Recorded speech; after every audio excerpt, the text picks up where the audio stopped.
Bien, entonces, R, al igual que otros lenguajes, tiene operadores que se consideran operadores lógicos por condiciones que sirven para ellos, que es básicamente comparar, ¿no? Entonces, lo que queremos es normalmente comparar dos objetos. Acuérdense que estamos en el mundo de la programación orientada a objetos. Por lo tanto, todo lo que hagamos en R son comparar objetos, ¿no? Un objeto numérico con otro objeto numérico, por ejemplo, un objeto string con otro string, pero al final del día todos son comparaciones de objetos. Entonces, bien, ¿cuáles son los operadores lógicos más comunes? Es el de coincidencia exacta, que es el de doble igual, que básicamente es comparar dos objetos. Queremos comparar si el objeto A y el objeto B son iguales, entonces utilizamos el doble igual. Es un estándar de los lenguajes de programación. Tenemos el mayor que, mayor o el menor que, pero o igual, y tenemos el es distinto. Entonces, todos estos los vamos a ocupar eventualmente en algún momento. También podemos ocupar el existe. El existe es bien, bien interesante porque a veces vamos a trabajar con cadenas, por ejemplo, o vectores, que es básicamente la figura más básica con la que puede trabajar en R. Entonces, a veces queremos saber si dentro de un vector existe un valor, ¿no? Entonces, por ejemplo, imagínense que tienen un vector que tiene los números que están seguidos desde el 1 hasta el 10, y le quieren preguntar si dentro de esa cadena está el 5, ¿no? Entonces pueden utilizar el in para preguntar si existe un valor dentro de ese vector, ¿vale? Entonces veamos los ejemplos. Entonces antes de ver los ejemplos, yo voy a necesitar instalar un par de librerías que no tengo instalados. Entonces, como les dijo Mar la clase pasada, normalmente las nuevas versiones de R les sugieren qué tipo de librerías no tienen instaladas. Por ejemplo, lo que hizo R fue que leyó todo mi R Markdown y detecta que, por ejemplo, voy a utilizar una librería que se llama HighCharter. No la tengo cargada o no la tengo previamente preparada en mi máquina, entonces por lo tanto me la sugiere. Entonces simplemente le voy a dar install y lo que va a hacer es instalar el paquete, el package. Nuevamente decimos librería, pero en realidad debemos decir bibliotecas, porque en realidad son bibliotecas. Librería es una traducción incorrecta propiamente de dónde proviene, ¿vale? Entonces, bien, yo voy a regresarme hasta el inicio. Siempre que utilicen un Markdown, verifiquen que hasta el inicio si es que tiene un encabezado en el cual se indiquen algunas bibliotecas, perdón, que se estén ocupando. Entonces, concretamente, yo voy a ir al inicio y lo que observo es que mi Markdown al menos no tiene ninguna biblioteca que se vaya a utilizar en este momento, ¿sí? Entonces, por lo tanto, yo podría ejecutar cada uno de los pedazos del R Markdown sin ningún problema. Entonces, me voy a ir a los operadores lógicos. Entonces, en operadores lógicos, lo único que voy a hacer ahora es ejecutar el pedazo de código, el chunk, desde este icono que estoy mostrando aquí, que es el icono de ROM. Entonces, voy a esperar un poco que termine de descargarse el paquete de HashCharter, ya está a punto de acabar. Seguramente no tomará muchísimo tiempo. Listo, ya terminó. Vale, entonces le damos a ejecutar. Si ejecuto todo el chunk, se ejecutan todas las líneas que están allá. Esta es una de las cosas que les dijo Marta la clase pasada. Pueden ejecutar línea por línea. Por ejemplo, me voy a posicionar en esta línea. No importa en qué parte de la línea me posicione, simplemente puedo darle control enter o command enter.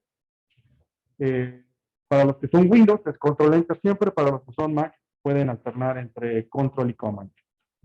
Entonces, si le dan control enter, pueden ejecutar exactamente esta línea, ¿no? Ahora voy a ejecutar la siguiente. Le doy control enter y ejecuto la siguiente. Entonces, lo que estoy haciendo son pruebas lógicas. Veamos, por ejemplo, los resultados. La primera prueba lógica que voy a ver es si 2 más 2 es igual a 5. Me tiene que decir que es falso. La siguiente prueba lógica es 2 más 2 es distinto de 5, me va a decir que es cierto. Y por lo tanto, 2 más 2 es mayor o igual que 5, debe ser falso, ¿no? Entonces, vamos a comparar. Entonces, es falso, cierto, falso. ¿Vale? Bien, ahora podemos hacer operaciones lógicas conjuntas. Por ejemplo, voy a probar dos cosas a la vez. Voy a probar si 2 más 2 es exactamente igual a 5 en conjunto con que si 2 más 2 es menor o igual que 5. ¿Cuál debería ser el resultado de esta prueba lógica? Falso, ¿no? Porque una de las dos cosas no se cumple. ¿Cuál es la que no se cumple?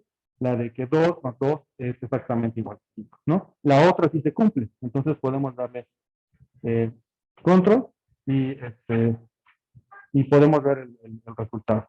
Ahora, ¿qué es lo que podemos hacer ahora? Podemos verificar si es que hay, ¿qué pasa cuando hacemos una prueba muy sencilla, ¿no? ¿Cuál es el resultado de su curso de, seguramente se tomaron clase con Martín Puchet, les dio dado un curso enorme de lógica. Entonces, ¿cuál es el resultado de hacer una prueba de comparar una sentencia falsa y decir que con una verdadera? ¿Cuál es? Okay. Entonces, ¿cuál es si hacemos una falso o verdadera? ¿Cuál es el resultado? ¿Vale? Bien. Entonces, ahora hagamos una secuencia, como les decía, una secuencia muy sencilla, que sea del 1 al 10, y veamos si, por ejemplo, dentro de esa secuencia está el 3. Entonces, estoy haciendo una secuencia que va del 1 al 10, y la secuencia es, debe de contener al 3, ciertamente, ¿no? Entonces le damos control enter y hace ya la secuencia. Noten que tengo un nuevo objeto aquí abajo, dentro de los values. Entonces, nada más una cosa que quiero que recuerden es que Omar les comentó que cada uno puede configurar como quiera su Visual Studio, perdón. Entonces, yo, por ejemplo, me gusta muchísimo utilizar la consola en la parte superior derecha y me gusta, digamos, el environment con los objetos en la parte inferior. ¿Sí?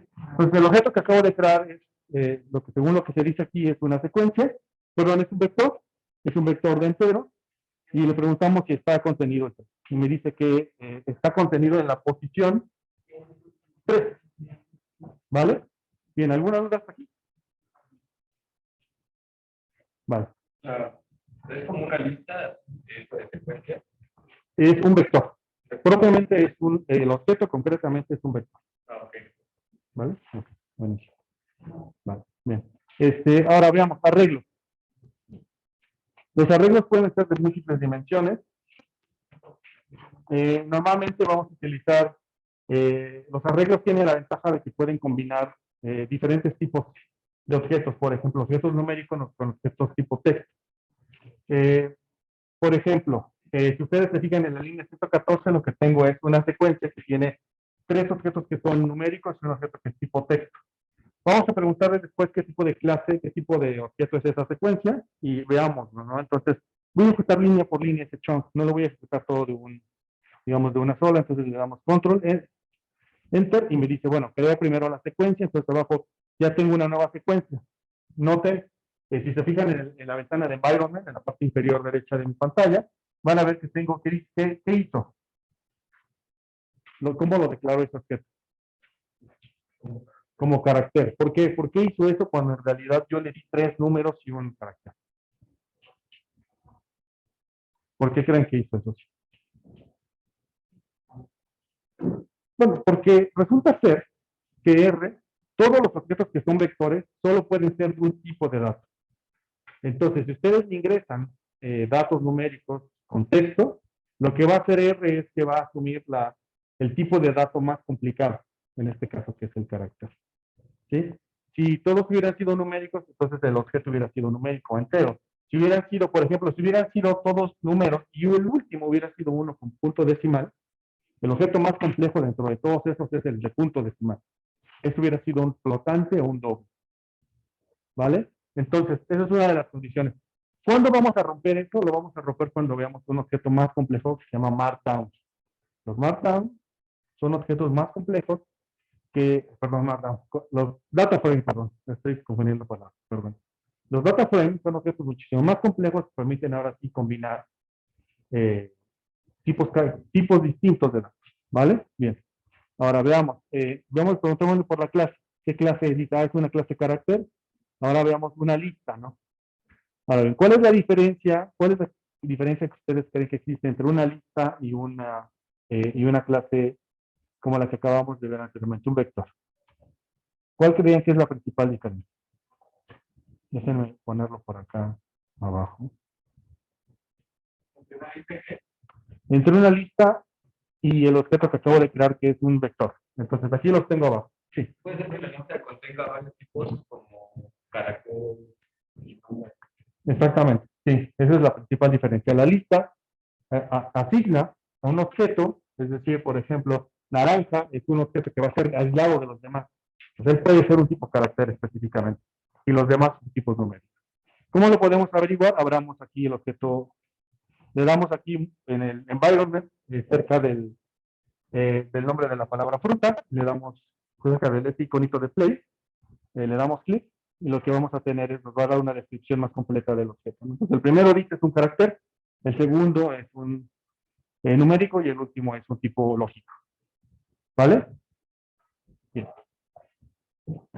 Ahora, arreglos de datos bidimensionales, que son básicamente, empezaríamos a hablar ahora, dejaríamos el concepto de vectores, empezaríamos a hablar de matrices.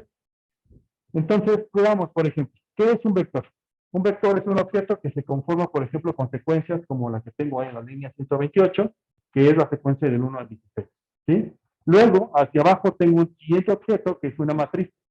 Noten que lo que voy a hacer es tomar el objeto vector, que es la secuencia del 1 al 16, y le voy a decir, quiero que ese objeto vectorial lo vuelvas de un tipo matriz, pero tengo que decir cómo lo tiene que ordenar, ¿no? Entonces lo va a ordenar en forma de columna. ¿Con cuántas columnas? Con 4, ¿sí?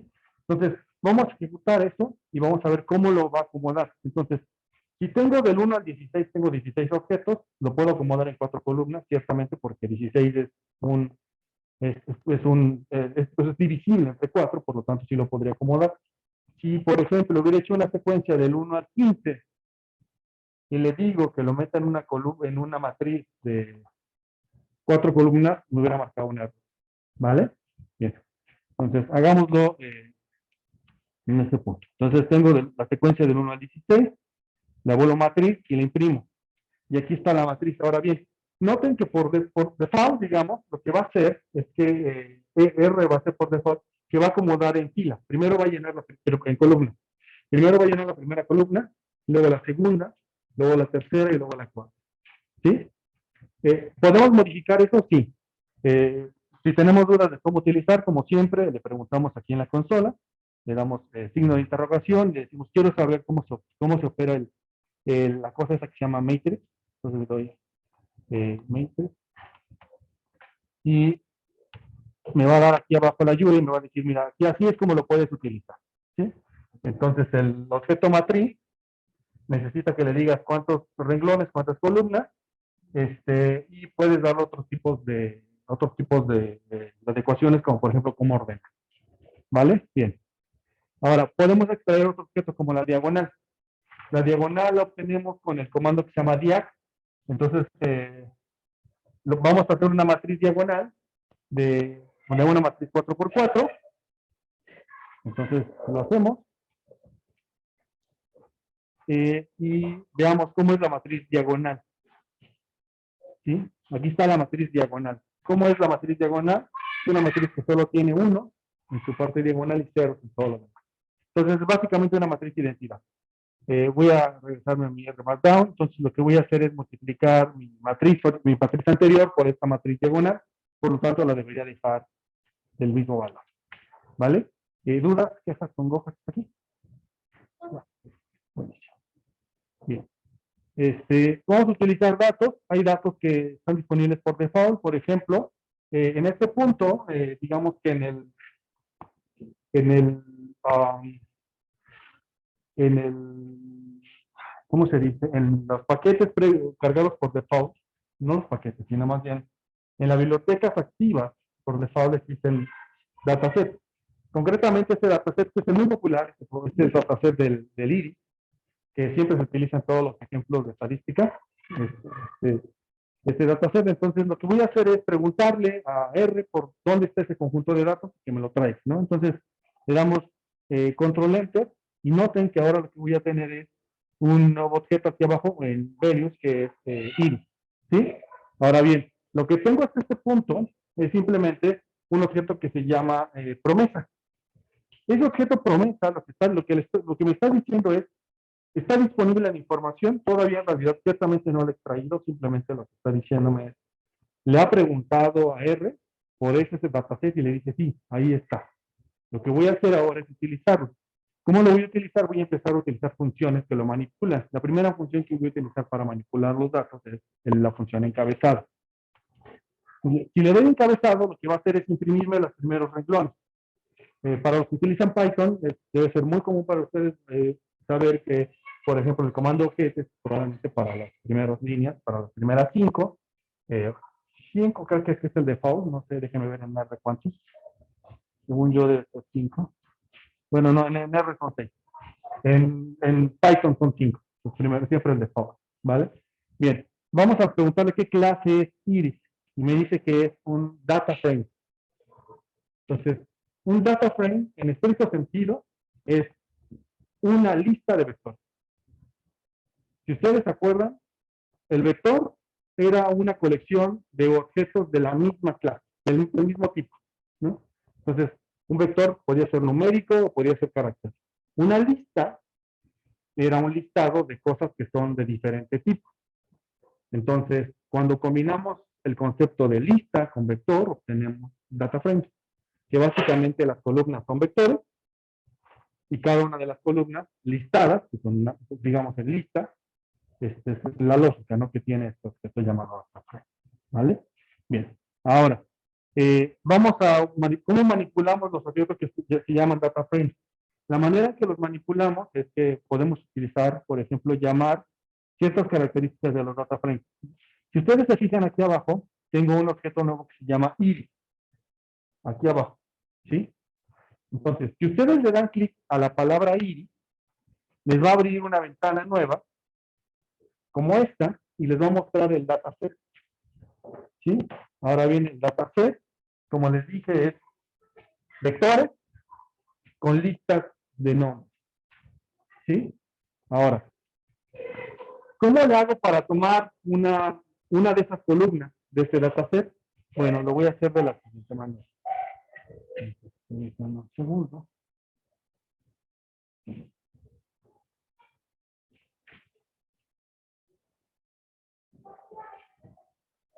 Bien, lo voy a hacer de la siguiente manera. Voy a tomar el objeto que está muy arriba, perdón. Voy a regresar un poquito. Listo. Entonces, lo que hago es lo siguiente. Tomo, fíjense, estoy diciendo de class, signo de peso, que lo que quiere decir es, quiero que tome el data frame que se llama iris y que dentro del data frame tome el objeto o la columna que se llama cepal.left. ¿Vale? Entonces esa columna es la que voy a tomar y voy a preguntar de qué clase es. Y luego voy a hacer lo mismo para la otra columna que se llama especie, ¿no? Entonces veamos. Resulta ser que esta columna es numérica. Ahora bien, ¿cómo es especie? Es un factor. Vamos a verlo entonces. Iris. Entonces, esta cepal es numérico, sí, efectivamente, y ese de acá, especies, es factor. ¿Qué creen que es un objeto tipo factor? ¿O cuál es la intuición detrás de un objeto? ¿Sí? Una clase, ok, sí, pero ¿cuál sería la diferencia con un carácter? Porque parece un carácter. Que es, sí, efectivamente es clasificador, pero además te permite hacer orden. O sea, cuando ustedes utilizan texto, normalmente el orden que va a seguir por default, la interpretación de cualquier software es un orden alfabético. Cuando ustedes declaran una cosa como de estas, incluso puede ser números, que los declaren como factor, pueden darle, además de la categoría de ser categórico, pueden darles la posibilidad de que tengan orden, ¿no? Entonces, a veces, no sé si les pasa que hacen gráficos y que de repente quieren que, por ejemplo, y toda su información trimestral. Entonces, utilizan, por ejemplo, 2020-1 romano para indicar el trimestre 1, 2020 romano-romano 2, y entonces quieren graficarlo, pero R no sabe quién va primero, ¿no? Entonces, ¿cómo podemos solucionar eso? Bueno, con objetos que son del tipo factor, ¿vale? Bien. Luego regresamos con estos muchachos que son factores, ¿vale? Bien. Ahora, no sé, me equivoqué extraño. Perdón, es que es otra cosa.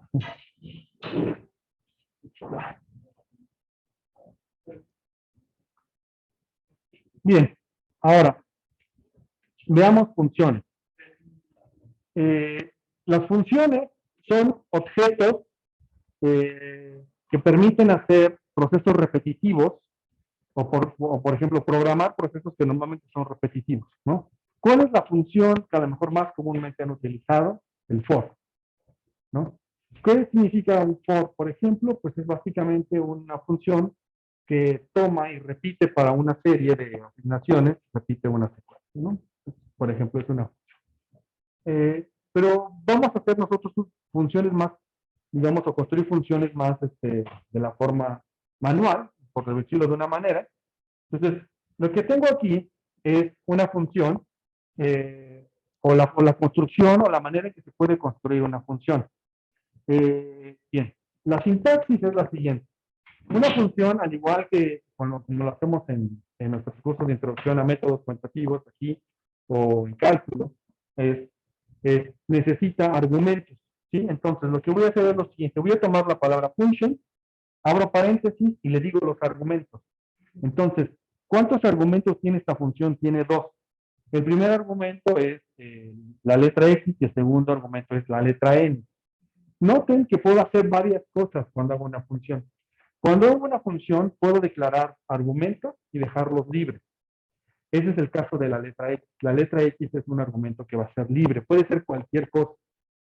En tanto, yo no haga ninguna modificación dentro de la función, puedo ingresar cualquier cosa. Esa X puede ser un data frame, puede ser una palabra, puede ser un número, puede ser una URL, puede ser una imagen, puede ser lo que quieras. X. Ahora bien, 2, a diferencia de X, es un argumento que le estoy poniendo por default, ¿sí? Le estoy diciendo por default, quiero que si el argumento no se te proporciona, consideres que el argumento que está en la segunda posición, consideres que siempre será 2, ¿sí? Eso es lo que estoy diciendo, ¿vale? Entonces, esa función la estoy asignando a un objeto que se va a llamar raíz, ¿sí? Entonces, lo que hace esta función es que calcula la raíz enésima de cualquier valor que yo le dé. ¿Cómo lo sé? Bueno, yo ya lo sé ahora que ya vi la descripción que está en la línea 149, porque la línea 149 lo que me dice es toma el objeto X y elévalo a la potencia 1 entre n. Eso es básicamente una raíz enésima. Ahora bien, entonces aquí lo que está pasando es que en realidad mi argumento X sí es de un tipo particular, es número en estricto sentido, o complejo a lo más, ¿no? Bien, entonces esta es una función. Aquí sí voy a ejecutar todo el chunk. Puedo ejecutar todo el chunk o puedo simplemente posicionarme en cualquier parte dentro de la función, le doy control enter y va a ser exactamente equivalente. Ahora bien, noten que esta función raíz debo de tenerla aquí abajo. Tengo un nuevo tipo de objeto en el environment aquí abajo. Tengo objetos que se llaman function, ¿sí? Estos nuevos objetos, entonces tengo ya tres tipos de objetos. Tengo normalmente objetos que son values, tengo objetos que son más complejos como listas y data frames, y tengo objetos que son funciones. ¿Vale? Entonces, ahora vamos a ocupar esta función. Esta función lo que va a hacer es calcular la raíz, ¿no? Entonces, vean, voy a crear una secuencia de números del 1 hasta el 100. Y voy a tomar luego ese objeto que llamé X, que es una secuencia del 1 hasta el 100, y le voy a pasar la función raíz. En estricto sentido, lo que debería hacer la línea 155 es tomar cada una de las entradas del vector 1 hasta 100 y tomar de qué raíz. La cuadrada, ¿no? Porque es por default. Porque la función raíz no tiene segundo argumento. Noten, arriba, si ustedes se fijan unas líneas arriba, la función raíz yo la declaré con dos argumentos. Pero le dije que el segundo argumento tenía un valor por default. Entonces, si yo no le doy el segundo argumento, lo que va a hacer es va a interpretar que ese segundo argumento corresponde al valor por default. ¿Sí? Ahora bien, noten que la siguiente línea sí le estoy dando el argumento es 3. Entonces, lo que va a hacer la línea 156 es tomar la raíz de 3.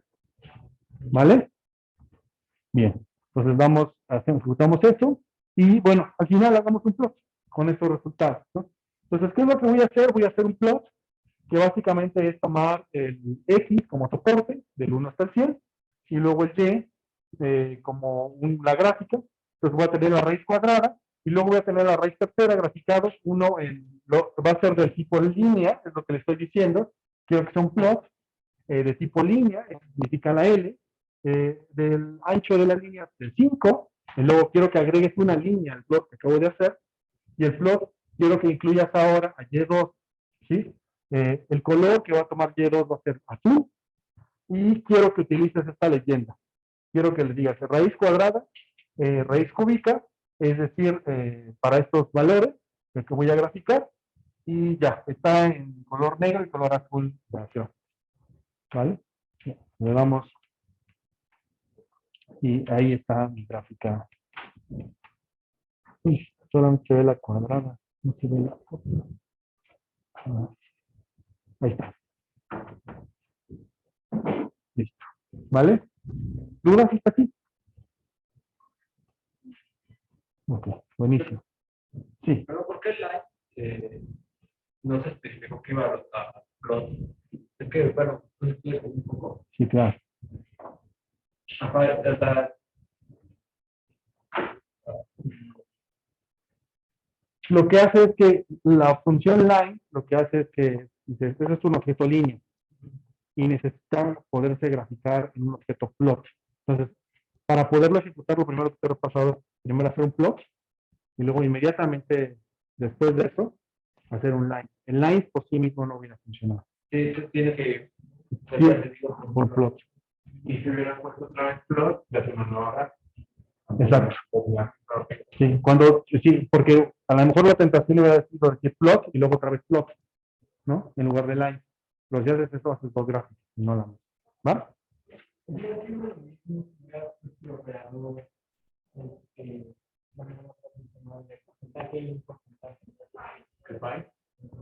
Ah, No, porque esta parte de los cálculos pero acá no. sí, es una buena observación. No hubiera funcionado. Uno, por dos cosas.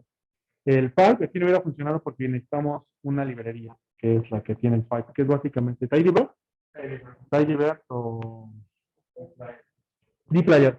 Dplyr es la otra que la puedo utilizar. No hemos cargado ninguna librería hasta aquí. Y dos, Plot es una de las formas más primitivas de graficación en R, que no acepta, según yo, byteliner, no sé, lo tendríamos que checar, ¿vale? Bien. Va, entonces, ahora sí veamos librerías, ¿no? Entonces voy a cargar ggplot2, precisamente ggplot2, vamos a hablar de ggplot2. ggplot2 es probablemente la biblioteca, perdón por mi mala traducción, la biblioteca más popular de R, ¿sí? Es muy popular porque son gráficos muchísimo mejor o más vistosos respecto de plot. Sin embargo, desde mi perspectiva, el ente superior es high chart o plot. Yo no me acuerdo si aquí hay high chart o plot. Creo que hay un high chart al final. Sí. Bien. Entonces, ahora bien, si es la primera vez que van a utilizar la biblioteca ggplot, tienen que quitarle el hash o el gato a esta línea, los 370, y ejecutarla. Lo que tienen que hacer es decirle a R, quiero que instale el paquete ggplot2. ¿Sí? Yo ya la tengo, entonces no voy a hacer, ¿vale? Bien. Ahora, luego de eso, seguido de la instalación, voy a llamar a la biblioteca. Y la biblioteca la llamo con el comando library. Digo library ggplot2. ¿Vale? Entonces le damos control enter y lo que va a hacer es ya, me dice ya está disponible, ya puedes utilizar las funciones que estén dentro de la biblioteca library. Las bibliotecas son precisamente eso, una colección de funciones, ¿no? Y de datasets, ¿no? Entonces, por ejemplo, todas las funciones asociadas a ggplot2 se cargan cuando cargamos la biblioteca ggplot2. ¿Sí? Vale.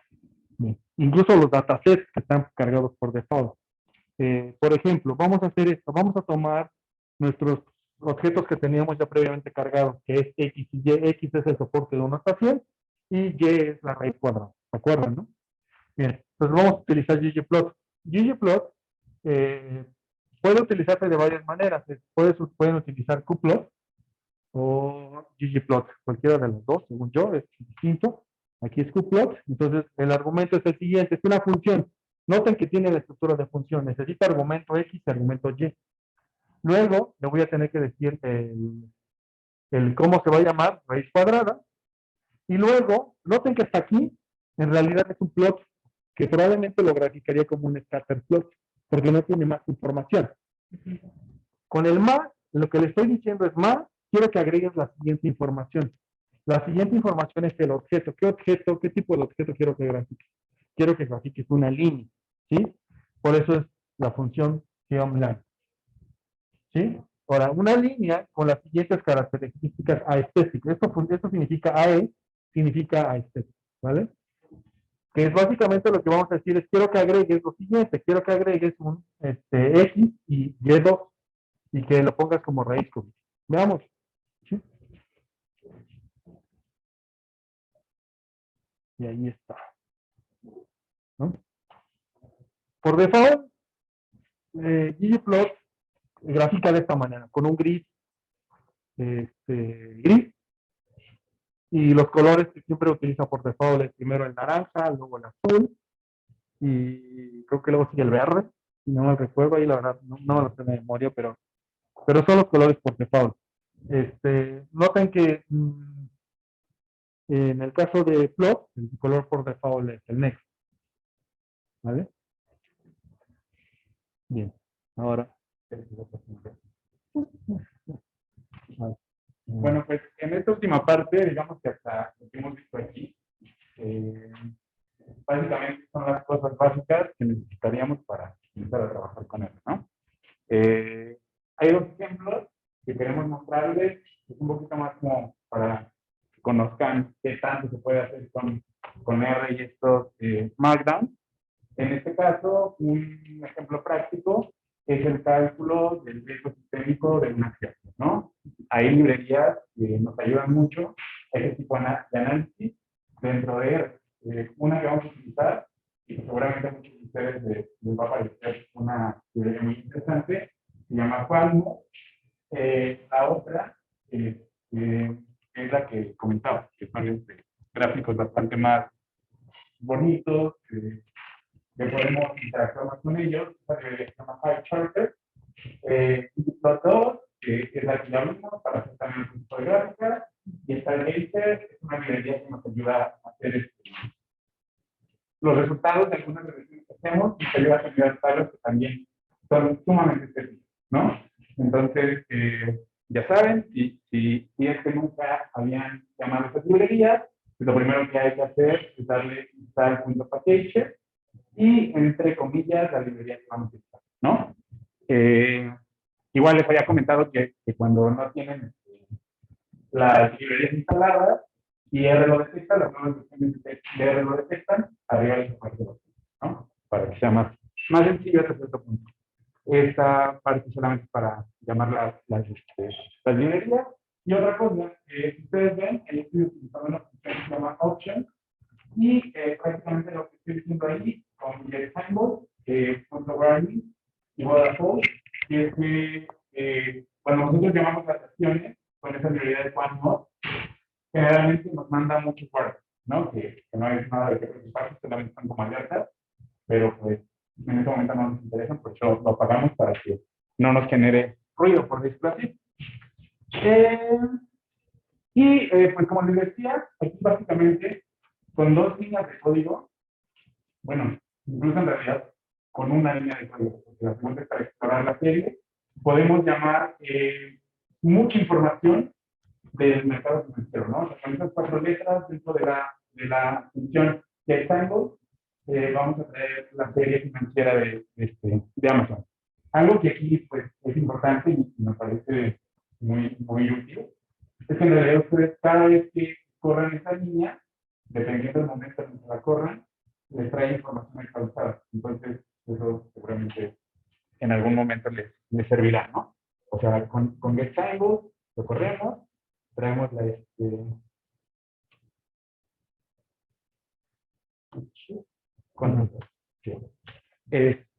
va a tardar un ratito quizá, y como pueden ver, también aquí en la parte de environment, ya tenemos nuestra serie. Vamos a explorarla un poco para ver de qué se trata lo que tiene.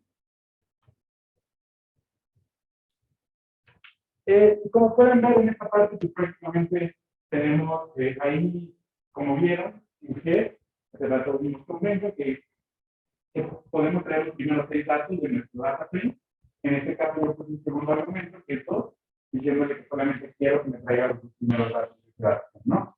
El primer dato que tenemos es el precio de apertura de nuestra acción. El segundo es el precio más alto pensado en la acción. Segundo más bajo, el cierre y el volumen de la misma, ¿no? Y el precio ajustado de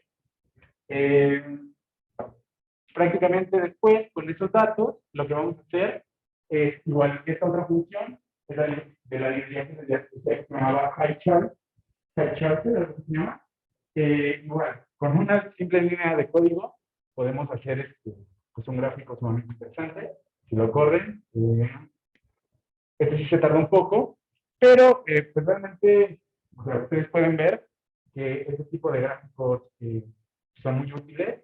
Y como les decía, prácticamente parte de lo interesante que se puede hacer con estos gráficos es que son interactivos, ¿no? O sea, son seguramente el tipo de gráficos que ustedes han visto en algunas páginas de acciones, estoy pensando que está en index.com, algo así.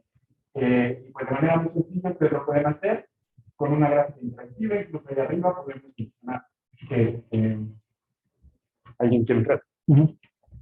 El tipo de gráfica, el periodo de la gráfica que queremos observar. También abajo tenemos esta ventanita para seleccionarlo. De la izquierda podemos seleccionar el periodo, un mes, 3 meses, year to date, un año, toda la serie, ¿no? Entonces, pues prácticamente estas dos librerías, como vieron, con muy pocas líneas de código, nos permiten hacer cosas muy interesantes.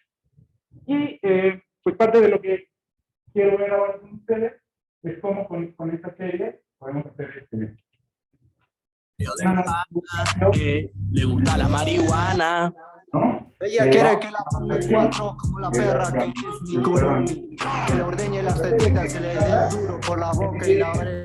Hacemos el mismo proceso, llamamos la serie, le damos head para sacar los primeros 2 datos y de nuevo graficamos, ¿no? O sea, prácticamente lo mismo que hicimos con la serie de Amazon, lo hacemos con esta nueva serie, que es del mercado, digamos, de Nasdaq. Y pues como pueden ver, lo que tenemos un resultado similar al que tuvimos cuando trabajamos con la serie de Amazon. Algo aquí que pues, quizá ya se relaciona un poquito más con algunos de los conceptos que hemos visto durante la parte teórica de la clase. Si ustedes se acuerdan, en las notas, en la anotación que hemos usado, el operador de Sago hemos trabajado como un L, ¿no? ¿Sí? Y aquí pues prácticamente lo tenemos muy similar porque es intuitivo, que la función LAG prácticamente lo que hace es darnos el operador de Sago, ¿no? Sobre una serie. Prácticamente con esto lo que estamos haciendo es graficar, hacer las diferencias logarítmicas de nuestra serie, ¿no? Ya vimos esta parte, ¿no? Que las diferencias logarítmicas prácticamente es lo que te da es el delta de la serie, ¿no? Si nosotros graficamos esas diferencias logarítmicas o los deltas, prácticamente lo que podemos ver es el ruido alrededor de la serie, ¿no? Todos los crecimientos que han habido durante todo este periodo. Esto lo ocupó muchísimo durante todo el curso de las series sin diferencias.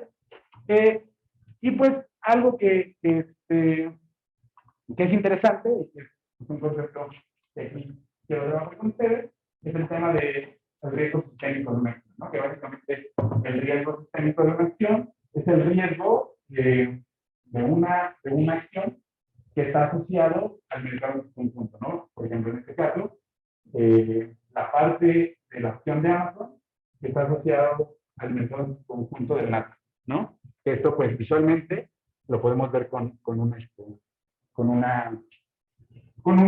scatter plot, prácticamente los deltas, que es las dos series, y cómo se relacionan entre ellos.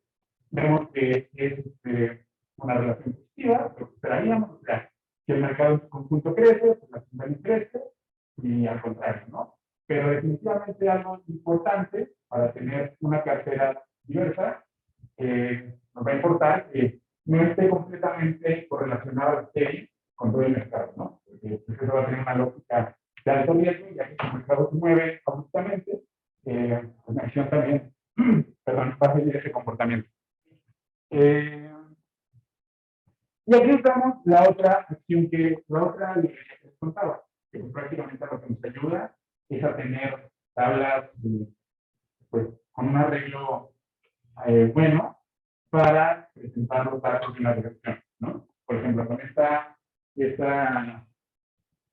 función también la vamos a seguir utilizando en el futuro, que pues prácticamente es LM, el linear model, y decimos que este objeto está en función de este otro, ¿no? O sea, estamos haciendo una regresión, lo guardamos en un objeto que se llama red1, con la función stargazer, lo que decimos es que vamos a generar una tabla que corresponde a esa librería, y pues prácticamente aquí lo que podemos observar, si corremos esto, en este caso, por ejemplo, nos da un código, porque yo dije dentro del producto que me dio un HTML, ¿no? Por eso nos está dando el código.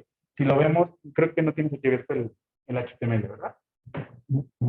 Pero lo puedo abrir desde acá, ¿no? Sí.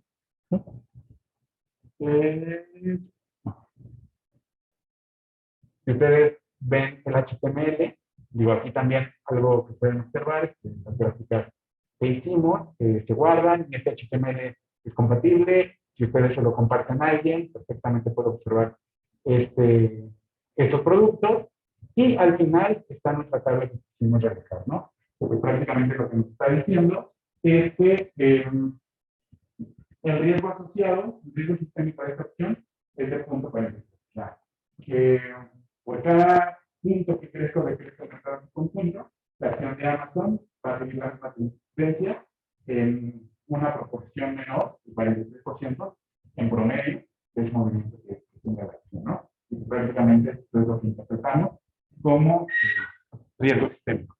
Y, ¿una duda? Las gráficas dinámicas también se ven dinámicas en HTML. Sí. De hecho, está padrísimo. Y esa era por ¿cómo se llamaba la librería? Esta es HighCharter. Charter, ¿verdad? No HighCharter. Sí. Bueno, la librería se llama HighCharter, pero propiamente... Bueno, la librería originalmente es HighChart, es de HTML en realidad, de JavaScript en realidad, pero en R se llama HighChart. Eso también es muy común, que ciertas librerías que existen en otros lenguajes de programación. Siento yo que en R es el lenguaje que más copia cosas de otros lados, de manera... ¿Solamente es para información financiera o puede explicar cualquier? No, HighChart lo que hace es gráficos interactivos, lo que tú quieras. O sea, esto es una serie de tiempo, entonces por eso se ve así. Pero puede ser pie, puedes hacer donuts, o puedes hacer barras, lo que tú quieras. Bubbles, ¿cómo se traduce? Gráficos de burbujas. También puedes hacerlo. Lo que te imagines puedes hacer con hecho. Y otra cosa que aquí les quería mostrar, a ver si van a estar rápido de la función. ¿Se acuerdan que la clase anterior les comentaba que también desde R Markdown podemos hacer documentos de tipo PDF, ¿no? Déjenme mostrarles un ejemplo.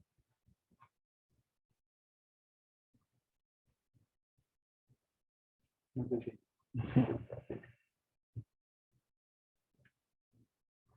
Déjenme, voy a dejar de compartir yo para que comparta Omar.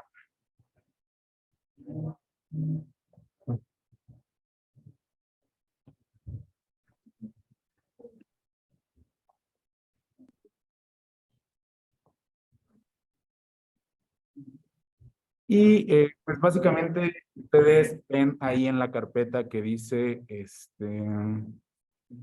se me perdió, pero es la carpeta que se llama Intro R. Hay en realidad dos R Markdown, ¿no? Uno que es intro-R y otro que se llama intro intro-press. Y prácticamente lo que hacemos aquí con este otro código que se llama intro-press es una presentación dentro de LaTeX es también librerías, así se llaman. Una librería que se llama Beamer, ¿no? También así se llama en LaTeX. Que pues prácticamente nos ayuda igual a hacer presentaciones, siento yo, con un aspecto muy académicas, pero pues igualmente, ¿no? Muy estructuradas y con un elemento estético muy padre. Si ustedes corren esto, si le dan tejer y ahí seleccionan PDF, es muy probable que les aparezca un error, pero que sí corra. En Windows se soluciona más fácil. En parte de los HTMLs que tienen ahí se los puse, necesitan descargar un programa que se llama Micatex, que pues prácticamente es como un compilador de LaTeX para que puedan generar estos PDFs. ¿Para dónde dijo? ¿Para Windows? Ajá, para Windows.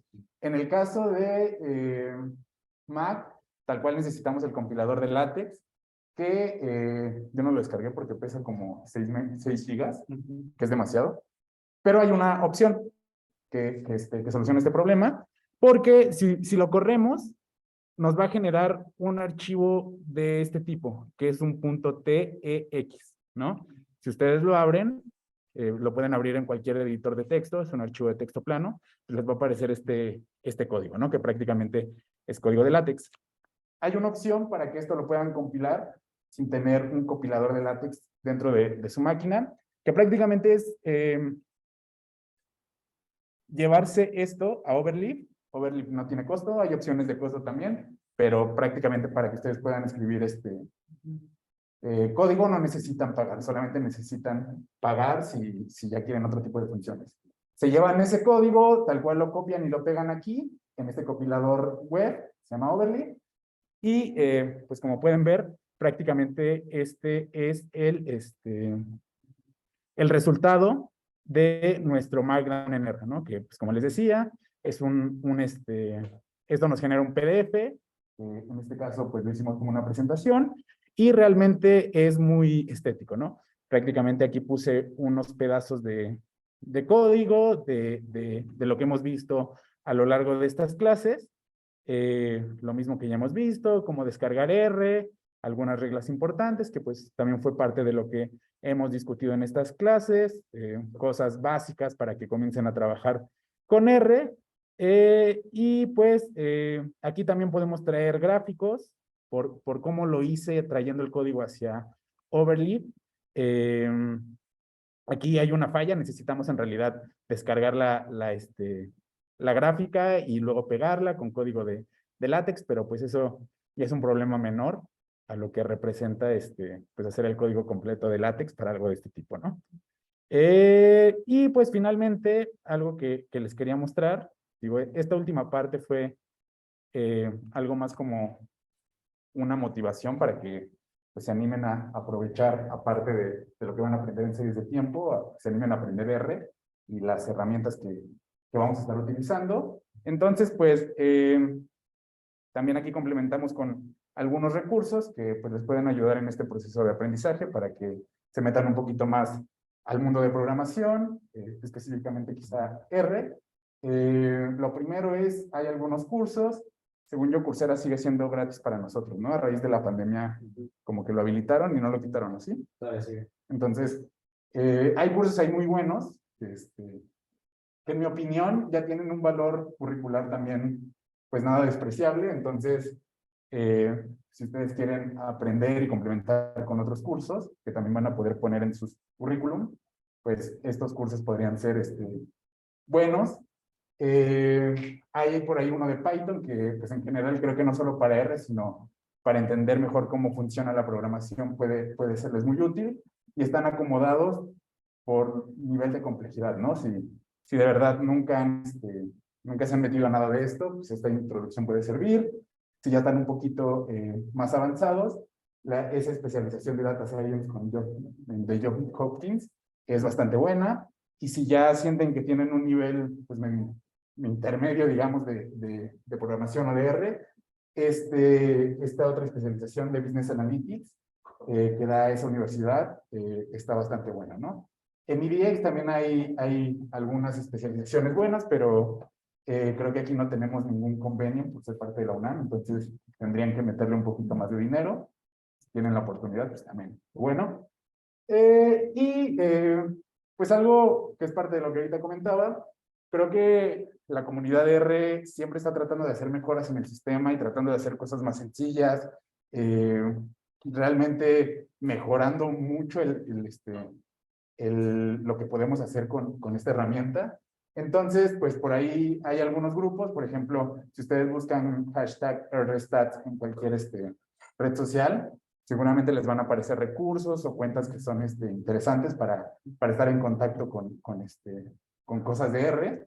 Y hay un grupo también, como se podrán imaginar, hay ahí en medio un tema también de cuota de género que de pronto, pues por cuestiones sociales, no se ven tantas mujeres como desearíamos trabajando con R, con esta herramienta.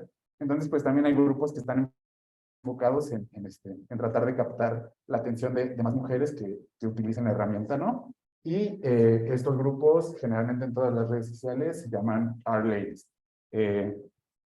Hacen seminarios, cursos, no lo sé, tienen muchos recursos y muchas como sesiones o elementos para tratar de animar a mujeres a que aprendan. Finalmente, también aquí algunos otros recursos adicionales. Ya hablamos un poquito de Tidyverse. Tidyverse básicamente es como un conjunto de librerías dentro de R. ¿Levantaste la mano, perdón? Sí. Cuéntame. Y si nos echamos a los cursos, no hay... No lo habíamos pensado, eres muy hábil. Pero podría ser, ¿no? Sí, pues realmente si necesitan un incentivo para extra, pues no tenemos problema en apoyarlos con eso. Entonces, si los toman, vemos cómo incentivarlos para que se animen y lo discutimos. Hablamos y vemos de qué manera los apoyamos. Entonces,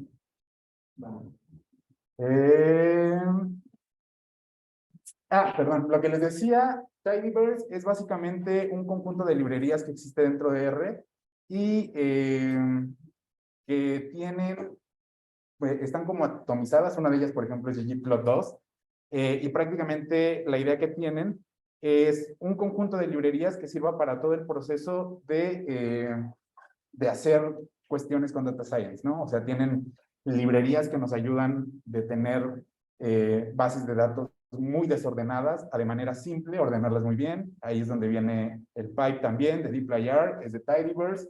Entonces, son como un conjunto de librerías que pues nos ayudan en este proceso de generar productos de Data Science con código, digamos, hasta cierto punto simple. Entonces, si quieren investigar ahí Tidyverse, para que se enteren un poquito más de qué trata, hay un libro ahí que se llama Art for Data Science, que pues prácticamente es un PDF, que también están físicos. Físicos cuestan carísimos generalmente estos libros, pero afortunadamente en PDF no cuesta nada y no es ilegal porque generalmente tienen licencia de autor libre. Entonces, no es necesario que lo compren físico, lo pueden checar ahí en PDF.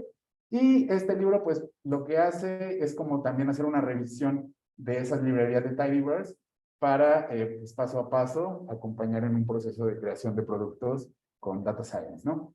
Y R Markdown, que también es un libro, lo mismo, la versión física cuesta cara, pero no es necesario comprarlo, ahí está el PDF. Y lo que tenemos ahí es prácticamente una explicación muy detallada de cómo hacer cuestiones como esta, de la presentación en PDF, del libro que nosotros pues también ya les compartimos con las notas, y pues algunos temas más como cosas más simples como los HTMLs que hemos hecho aquí, ¿no? Entonces, si están más interesados en hacer este tipo de cosas con R Markdown, esa es la opción. Y finalmente, un libro de Git, que siento yo que ese es muy pesado, pero pues también si tienen la curiosidad por aprender más de Git, de GitHub, y saber cómo se trabaja en estos ambientes colaborativos, es una buena opción. Ese quizá es, si tienen que elegir, yo les recomendaría elegir algo de lo de arriba y ese quizá, pues después que tengan más tiempo libre, pero pues también está el recurso por si quieren adentrarse más para aprender GitHub. Y pues finalmente, algunos consejos para mejorar la experiencia dentro de este curso y no solo, sino para potenciar quizás su aprendizaje. Benjamín siempre está abierto a que le hagan todas las dudas del mundo, entonces creo que esa es una muy buena oportunidad para que la aprovechen y siempre que tengan alguna duda, no sé si te estoy aventando de más, pero con cosas que ni siquiera son quizá de la materia, Benjamín pues sabe demasiado y les puede ayudar mucho, entonces aprovechenlo todo lo que puedan. Digo, aquí somos un grupo de estudio interesado en R, pero pues entre ustedes como compañeros o con la gente que se llevan bien, pueden, pues lo que decía él, por ejemplo, de aventarse a tomar las especializaciones y hacerlo pues con alguien dentro de aquí mismo de la clase y platicarse los temas que se ven ahí. Eso también pues les va a ayudar mucho a mejorar su aprendizaje en R. Y pues algo que también ayuda bastante es que realicen proyectos constantemente, ¿no? O sea, que siempre tengan algún proyecto de investigación para algún artículo en una revista, muy simple, un análisis de datos, pues quizá no tan sofisticado, ayuda mucho para que se den visibilidad acerca de lo que pueden hacer con estas herramientas y pues también para que sigan aprendiendo, ¿no? Algo que sucede con R y con prácticamente todos los lenguajes de programación es que googlear y hacer búsquedas en la red debe ser un hábito. O sea, prácticamente cualquier error que les aparezca al compilar su código, si lo copian y lo pegan en Google, seguramente les va a aparecer una página con alguien que ya tuvo ese problema y lo solucionó. O sea, incluso por ahí hay memes de que un programador junior le pregunta a un programador senior, oye, ¿sabes cómo hago esto? Y dice, sí, espérame. Y lo busca en Google, ¿no? Y ya le dice, mira, tienes que hacer esto. Entonces, hagan de eso un hábito y de verdad les va a ayudar mucho. Prácticamente la página que por excelencia tiene soluciones buenas es Stack Overflow. Entonces, la van a ver mucho cada que busquen un error que les aparezca. Y GitHub, aparte del repositorio que nosotros tenemos para la clase, tiene una infinidad de repositorios para distintos tipos de investigaciones.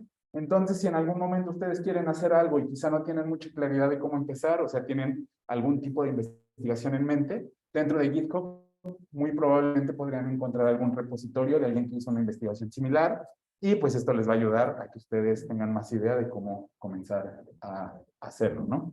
Y pues prácticamente con eso sería todo por la parte de introducción a R.